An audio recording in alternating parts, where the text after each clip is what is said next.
firman-Mu dengan bahasa sederhana yang dapat dimengerti. Urangi juga para jemaat-Mu Tuhan yang mendengarkannya. Apabila ada yang salah dari hamba-Mu, biarlah Roh Kudus-Mu meluruskannya. Di dalam nama-Mu Yesus kami berdoa. Amin. Amin. Shalom. Shalom.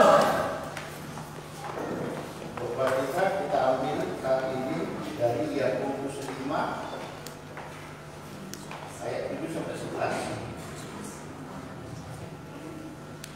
Yakobus 5 ayat 7 sampai 11.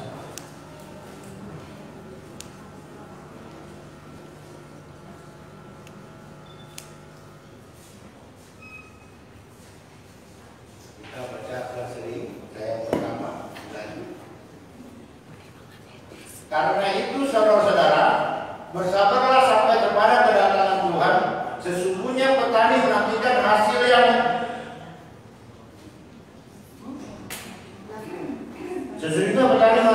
yang berharga dari tangannya, dan dia sabar sampai telah turun hujan musim gugur dan hujan musim semi. Bersabarlah sampai kepada kedatangan Tuhan. Sesungguhnya petani menantikan hasil yang berharga dari tanahnya, dan dia sabar sampai telah turun hujan musim gugur dan hujan musim semi.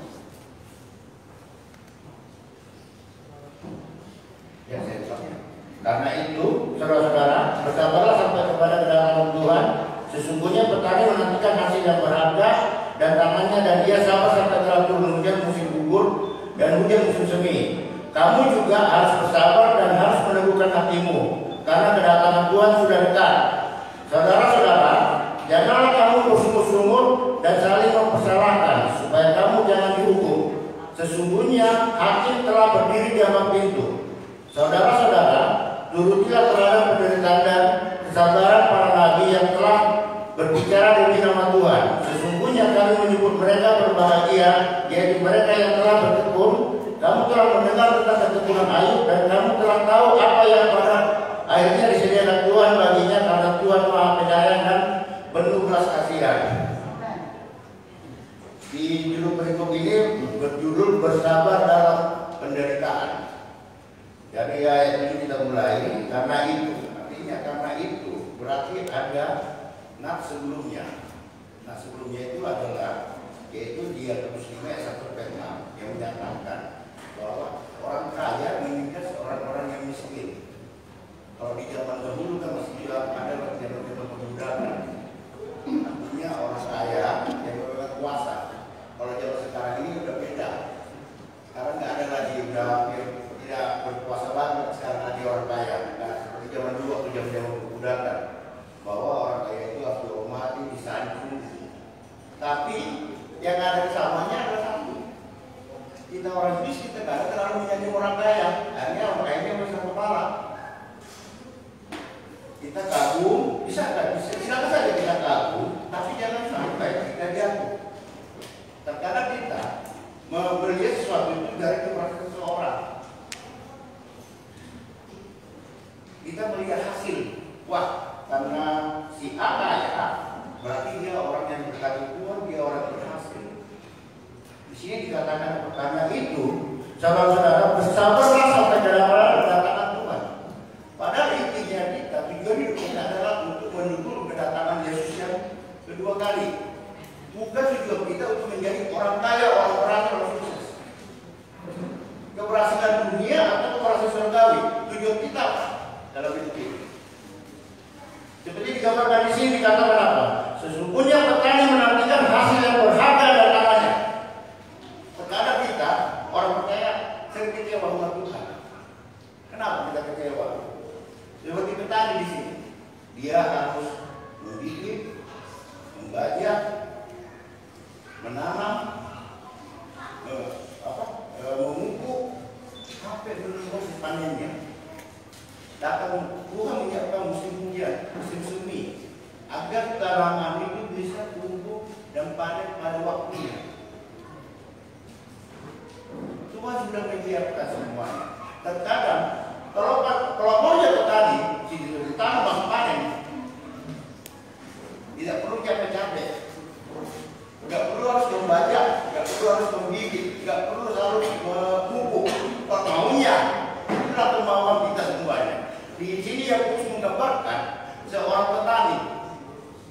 kesabaran. Gimana dia menunggu panen, dia belum harus melalui penderitaan itu.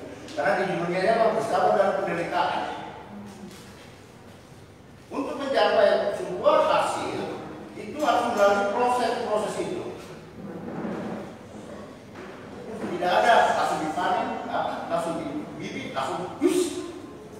Dan memang sama, ada seorang teman, ada dua orang teman datang ke rumah. Pak Raja kan sudah berhasil dari dalam sayur. Saya yakin kalau saya belajar sayur sama Pak Raja, saya akan berhasil.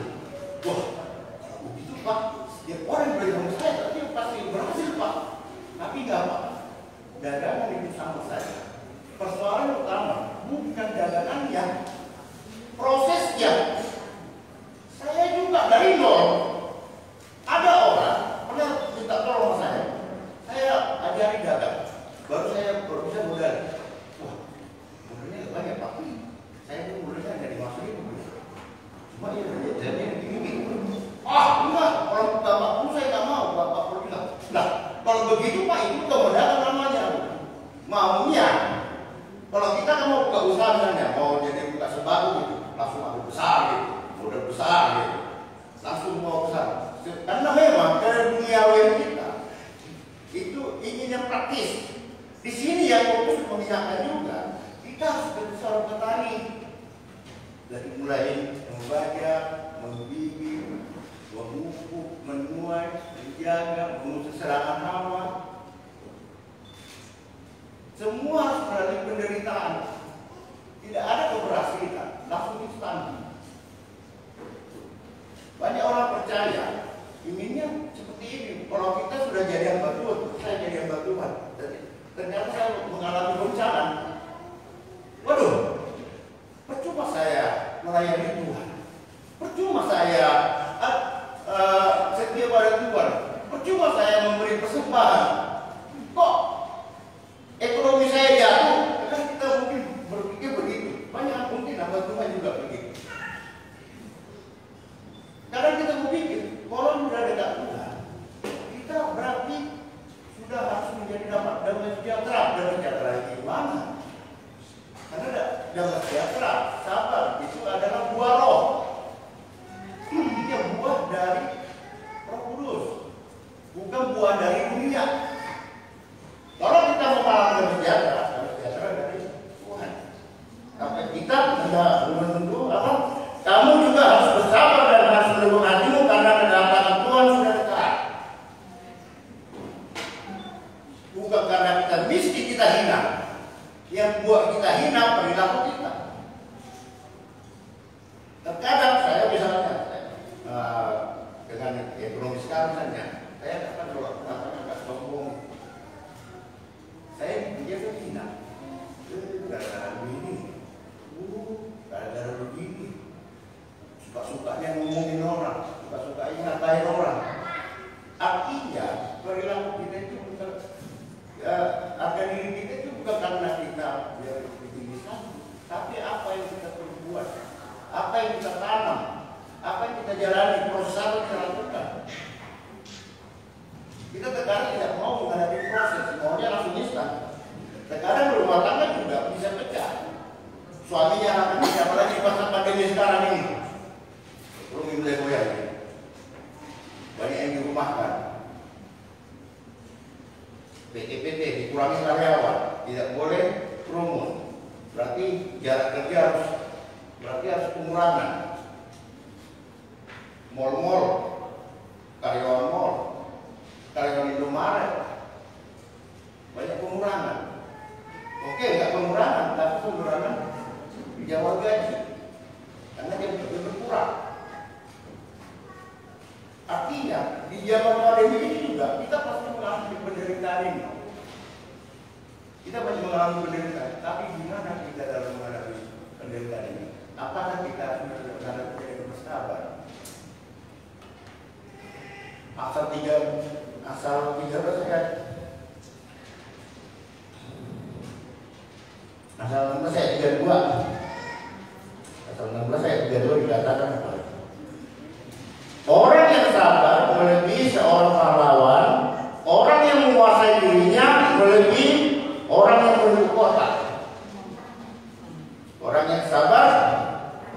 menjadi seorang pahlawan. Kita nggak mungkin jadi seorang pahlawan. Pahlawan udah habis dia memerangi ya. Tapi kita bisa melebihi seorang pahlawan kalau kita orang sabar.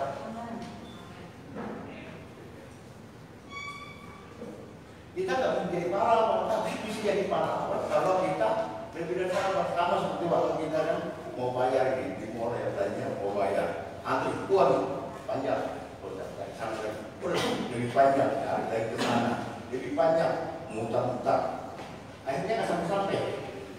Sekarang juga terima telepon ya, terima telepon nggak diangkat. Kita sekarang sering tidak sadar mengutuk-ngutuk karena kadang padahal yang kita hubungi lagi kerja handphone yang membuat kita timbul marah, emosi, mengganggu kejiwaan kita. Karena kita ini segala sesuatu sesuai pikiran kita. Yang kita tadi itu bibit langsung panen, nah, langsung terima hasil, langsung kaya maunya. Terus tadi kalau sini telepon langsung diangkat, nah, baru kita orang hebat.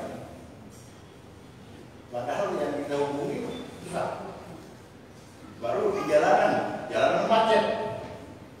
Wah, tak sabar. Akhirnya terjadi apa? Padahal hanya saya bilang, sekarang istri ini sudah depan bawa mobil. Saya tolong saya, tolong. Gara-gara 1 detik, nyawa saya. Apalagi di jalanan. Artinya kesabaran itu sangat perlu sekali. Bukan karena kita jalannya lambat kan sabar katanya. Artinya kan nyampe tujuan. Sekarang yang disalahgunakan. Artinya kesabaran itu juga melebihi orang yang berkota. Artinya waktu kita jalani proses, misalnya macet, ya kita ikuti kemacetan itu. Kita ikuti proses yang intinya kita sampai ke tempat tujuan yaitu rumah Bapa surga, menunggu kedatangan Tuhan yang kedua kalinya. Bukan dalam tujuan hidup.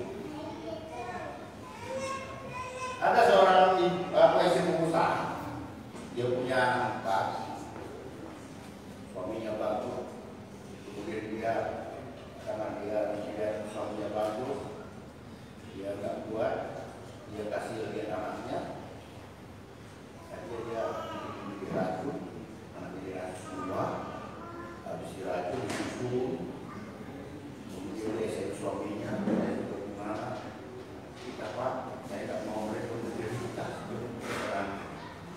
kita sudah punya uang sekolah, kemudian kita berusaha kita sekolah ke Trinitas, bayar rumah. Dia besar gitu. Saya tidak pasangan begini karena dia tahu dia ada membunuh. Setelah itu dia jadi suami. Dia kasih tahu kenapa kamu apa sekali kesabaran. Terkadang kita banyak sering kecewa dengan Tuhan.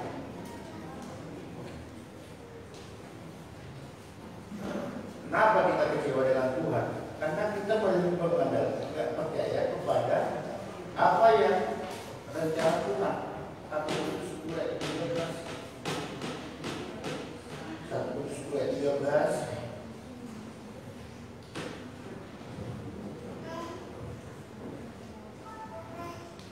Pencobaan-pencobaan yang kamu alami ialah pencobaan-pencobaan biasa yang tidak melebihi kekuatan manusia.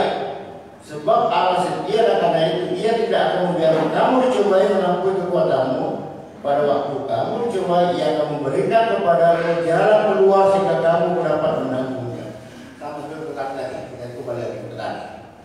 Bisa nggak petani gagal panen? Gagal panen. Dia udah capek bikin. Apakah karena gagal panen dia akan mati? Dia tidak makan. Si petani bisa jadi Tuhan gagal panen, anak tidak sekolah. Apakah dengan gagal panen itu anaknya tidak sekolah?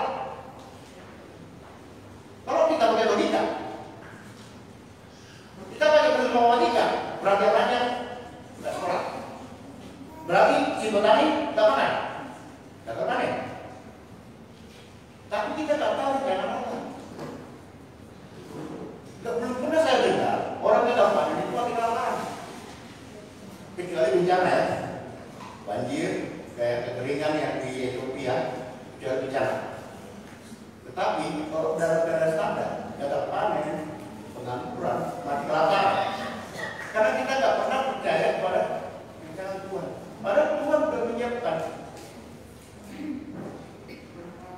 Kita sering meragukan, sama dengan juga ini. Ketika kita memberi persembahan, saya beri persembahan. Besok jadi anak saya ke sekolah, itu kurang. Betul nggak berkurang? Belum tentu. Nanti saya kasih persepuluhan, nanti bukan anak sekolah saja, tak kebayang, betul nggak? Belum tentu. Sama kayak di Jawa, kita juga ada nih. Aduh, bulan ini gaji cepat sekian, semua. Aduh, katanya. Tapi pada bulannya ada rencana Tuhan yang nggak bisa kita pikirkan. Ternyata langsung dapat pikiran baru. Dan pada tepat waktunya semua sudah kebayang. Surah rumah, surah motor.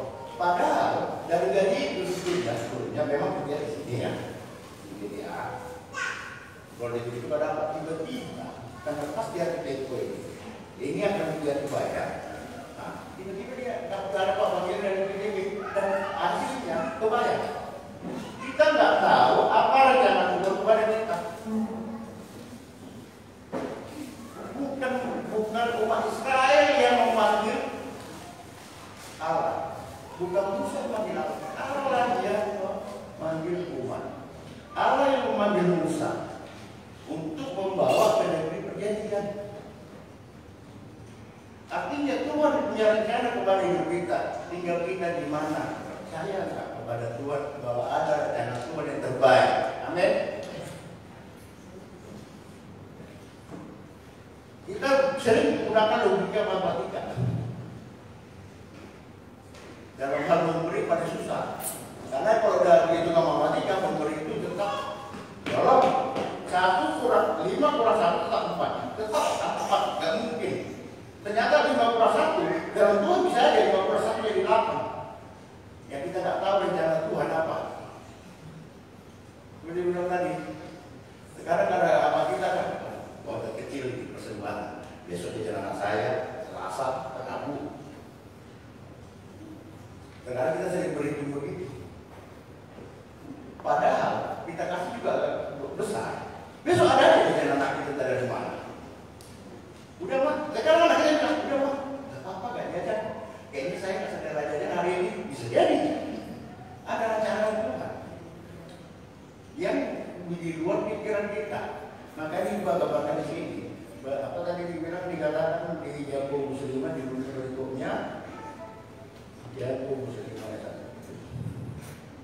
bersabar dalam penderitaan. Artinya kita tetap harus melalui penderitaan itu. Dia ya 9, saudara-saudara, janganlah kamu bersungguh-sungguh dan saling mempersalahkan supaya kamu jangan dihukum. Sesungguhnya hakim telah berdiri di ambang pintu. Terkadang kita yang sama apa di sini dan begini yang paling tinggi. Dia bisa begini. Dia bisa dibuat. Kenapa dia? Iya. Terkadang kita nggak sadar ketika kita membicarakan orang itu merendahkan diri kita. Tidak ada iri. Nggak mungkin kita lihat maaf ya. Saya iri kepada orang yang lebih susah dari saya. Mungkin nggak? Mungkin saya iri kepada orang yang lebih susah dari saya. Wah, saya punya mobil juga. Pak Dere punya apa sepeda ya? Naik sepeda. Waduh, saya iri sama Pak Dere naik sepeda. Mungkin nggak? Artinya, ketika kita iri, berarti level kita lebih rendah daripada orang yang kita irikan. Amin. Kita harus memikir dulu. Tidak mungkin kita iri kepada orang yang lebih rendah dari kita. Artinya, siapakah diri kita? Kita silakan. Ketika kita iri sama si A, siapa kita dengan dia? Jangan mau kita lebih rendah dari orang. Jaga dari kita dihadapkan di mata Tuhan. Jangan di mata manusia ya. Karena kalau mata manusia yang jadi sorotan itu kan orang kaya, ya Pak. Karena kalau dibaca di sini, Yakobus 1:5 ayat 1-6, orang kaya itu malah susah masuk surga. Kenapa? Karena orang kaya paling jarang berseru-seru pada Tuhan. Dia apa? Seorang manajer proyek naik sampai 115, dia bingung. Lah, nggak teman mau bagi karyawannya satu, dia lempar mau sampai ke bawah, tidak ada. Datang itu yang paling bersih, masuk itu. Wah, bingung nih si manajer proyek. Ini dia pakai elektrik, tok.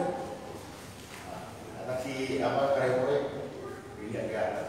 Sekarang ketika kita mengalami kesakitan, kita baru lihat Tuhan. Ketika kita mengalami penderitaan, kita baru bersyukur pada Tuhan. Amin. Dan ketika kita mengalami penderitaan, kita baru merayakan mujizat Tuhan. Mujizat akan kita rasakan ketika kita menjalani penderitaan. Tapi kita sudah mendapatkan mujizat, tapi kita tidak merasa mujizat karena kita tidak bersyukur. Karena Tuhan akan datang sebagai hakim. Ingat bahwa kita itu bukan tujuan dunia. Jangan lihat orang karena itu berhasil, tapi sebagai perbandingan silakan kita lebih berhasil, tapi bukan itu tujuan utama. Itu utama kedatangan Tuhan. Itu paling utama saya lihat di apa di nafsi ini. Saudara-saudara, janganlah kamu bersungguh dan saling mempersalahkan supaya kamu jangan dihukum. Karena kita kan kecewa kepada Tuhan seperti bangsa Israel di padang gurun, sungguh-sungguh. Kenapa kau sini sungguh-sungguh? Akhirnya sampai nggak ke tanah perjanjian? Tidak sampai. Yang nyampe itu apa? Yang kedua kecuali Yosua dan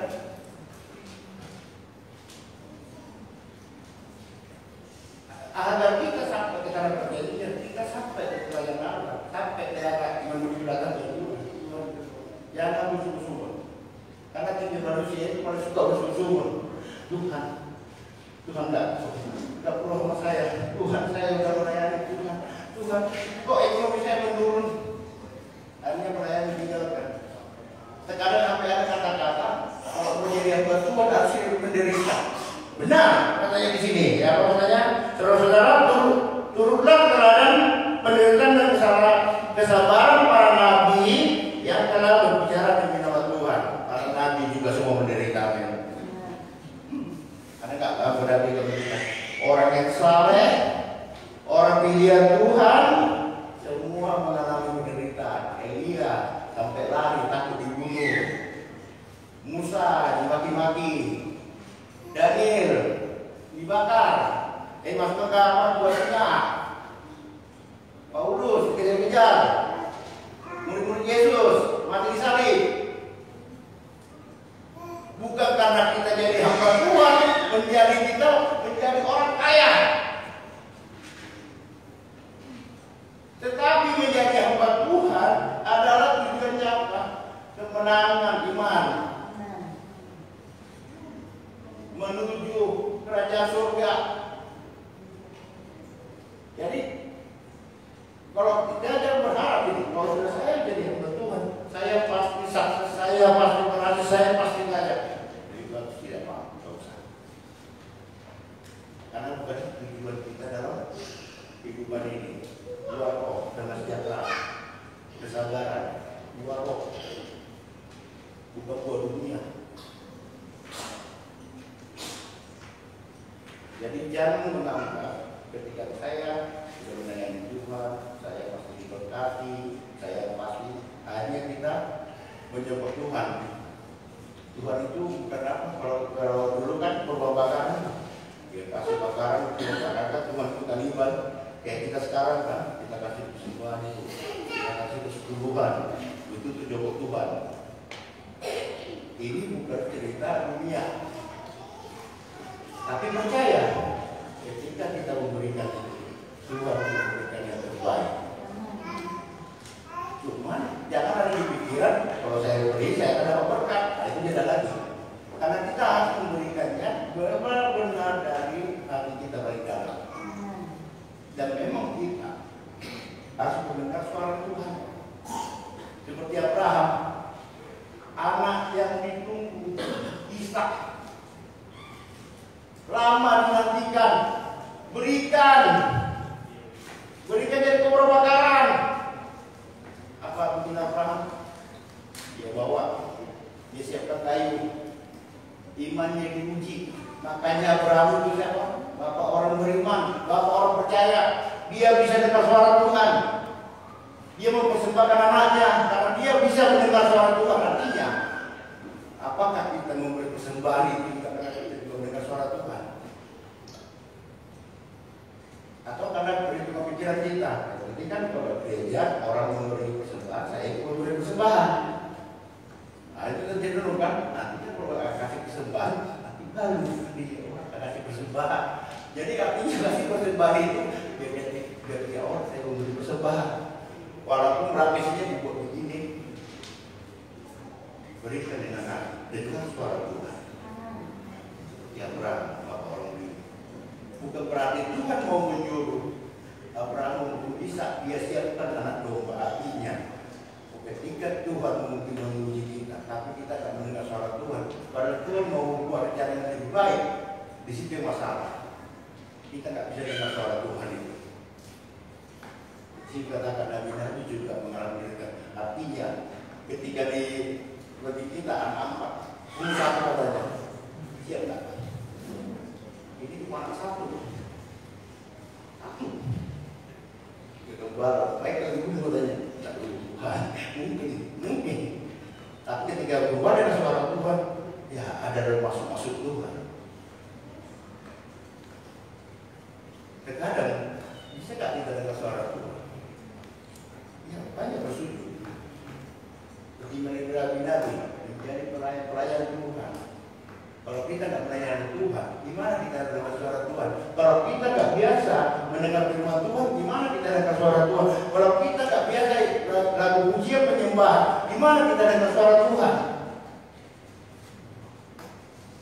Karena jangan tinggalkan ibadahmu, ibadah sejati, agar kita bisa mendengar suara Tuhan. Bukan berarti Tuhan itu karena Tuhan berbicara melalui firman Yohanes 1:1.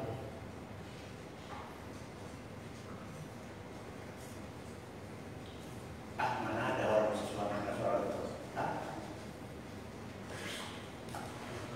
Abraham bukan perhatikan Abrahamnya disuruh membunuh anaknya. Perintah Tuhan, dia benar-benar mereka, dan dia mau membunuh demi Tuhan, untuk Tuhan. Dan apakah kita juga, maaf dari ekonomi, kita memberi persembahan itu adalah untuk kemuliaan Tuhan, seperti Abraham menyumbangkan anaknya Ishak untuk kemuliaan Tuhan juga.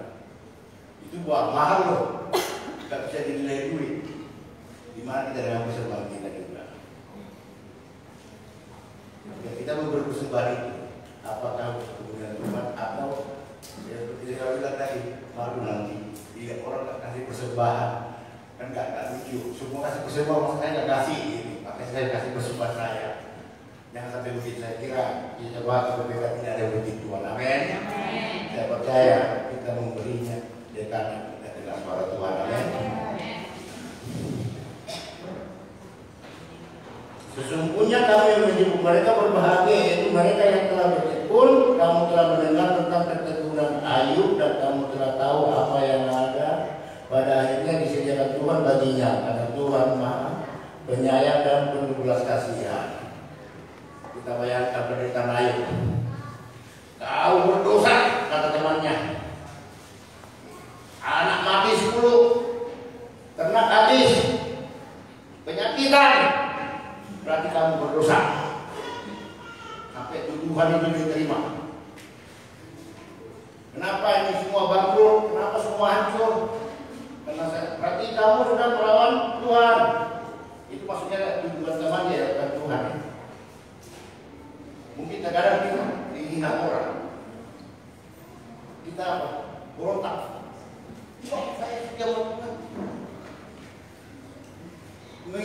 Tuhan berarti bukan tentu.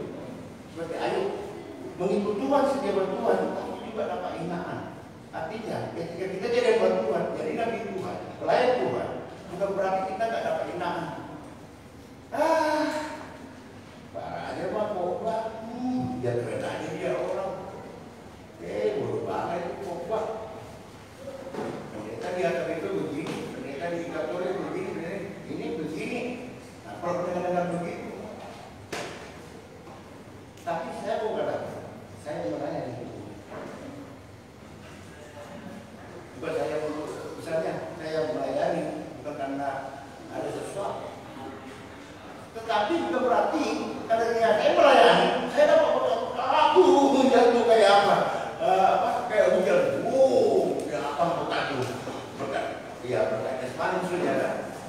Bukan berarti berkat jasmani. Saya tujuannya bukan berkat jasmani. Bukan berarti ketika kita belajar Tuhan bukan jasmani itu. Tapi enggak. Tujuan kita adalah hidup kita di sekitar 70-80 tahun. Tapi selanjutnya, kehidupan selanjutnya nanti berpuluh-puluh ribu juga tahun penderitaan. Jangan karena harta dunia, jangan karena ingin dunia, tapi kita mengharap penderitaan. Jangan karena kita bertujuan kita orang kaya, orang saya udah habis, saya kan bisa tabung. Biar saya bisa senang, saya bisa ke mall jalan-jalan, saya bisa begini. Kalau saya kasih 10-an, bentar lagi saya tak bisa ke mall. Kalau saya kasih persembahan, saya tak bisa belanja ke Indomaret, tak bisa shopping. Bukan itu, kita harus ingat kedatangan Tuhan, bersabar dalam penderitaan artinya. Kehidupan ini seperti penderitaan kita dalam bersabar. Artinya bersabar dalam Tuhan. Dan kita harus tetap melayani Tuhan. Seperti Nabi juga, bukan karena Nabi, kalau bersalih, dia menjadi orang kaya semua bukan. Nabi dengan penderitaan. Dan kita jangan sampai pernah kecewa dengan Tuhan. Tetap kita dengar suara Tuhan. Amin.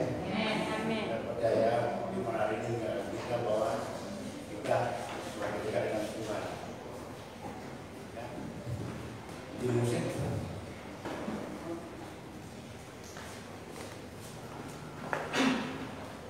Hari ini Bapak Ibu